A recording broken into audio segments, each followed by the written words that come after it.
Hi everyone and welcome to Back to the Streets, the third seasonal championship in summer of Series 11 in Forza Horizon 5.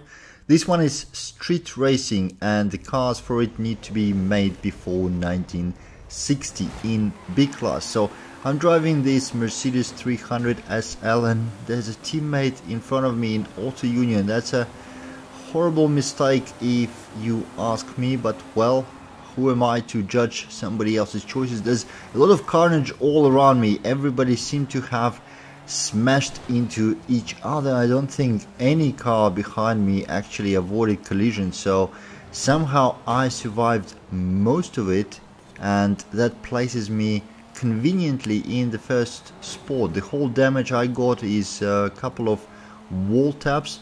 Unfortunately, that's scratched my paint, and that's a shame on such a beautiful car, especially when it's accompanied by a livery by Luxe, which is exceptionally nice. It's a bit dark here, so you can't properly see it, I guess, but I encourage you to download the paint and see. It's absolutely fabulous. Nonetheless, back to racing. We have 1-2 between me and a teammate ahead of most of AIs, and even though two other teammates are quite a bit behind, it is fine. In the 4 players configuration, which is the lobby for this co-op championship, if 2 of us finish ahead of everybody else, it doesn't matter where another 2 land.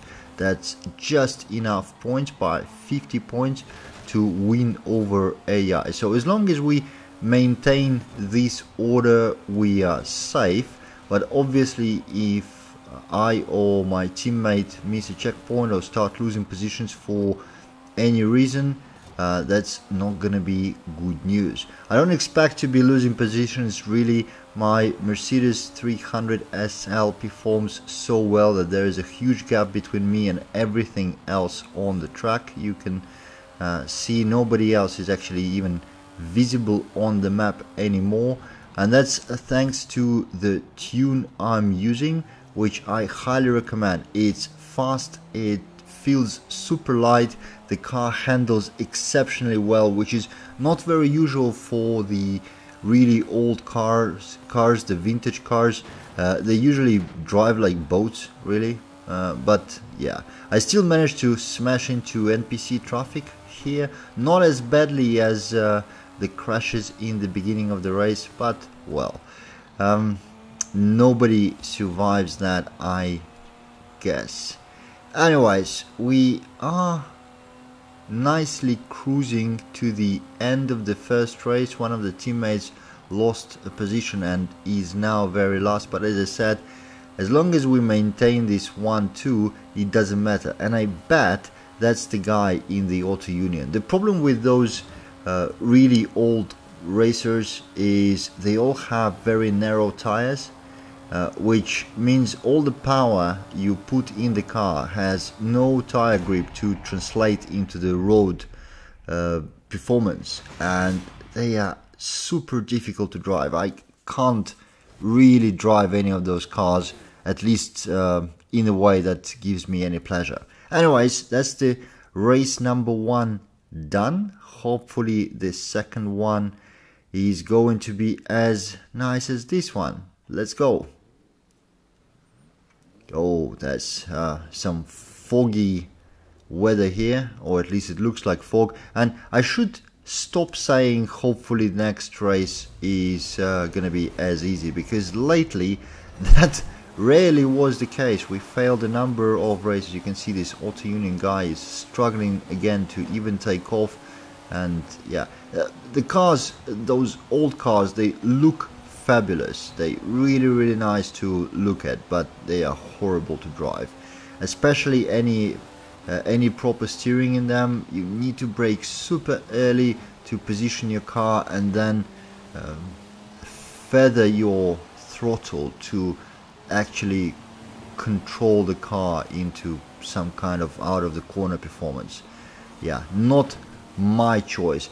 My other teammate, who finished right behind me in the last race, not very close behind, but in the second place, He's driving the Chevrolet Bel Air. I actually didn't catch whether it was a regular or a Hoonigan one, but I've seen that as a popular choice by many people for this race, and I'm not sure why. Probably because everybody has those cars, but they're kind of mediocre, I would say. They're not bad, and they can perform alright-ish, but they're not particularly pleasant to drive. They are quite big. They do drive like boats, so yeah, not my choice.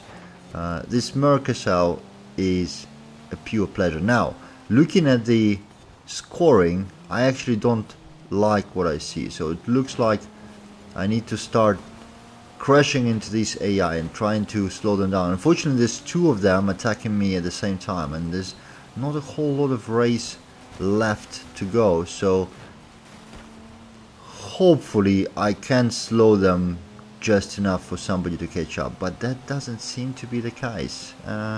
I jinxed it again, and unfortunately my words in the beginning of the race were a bad omen, with this race looking like a failure.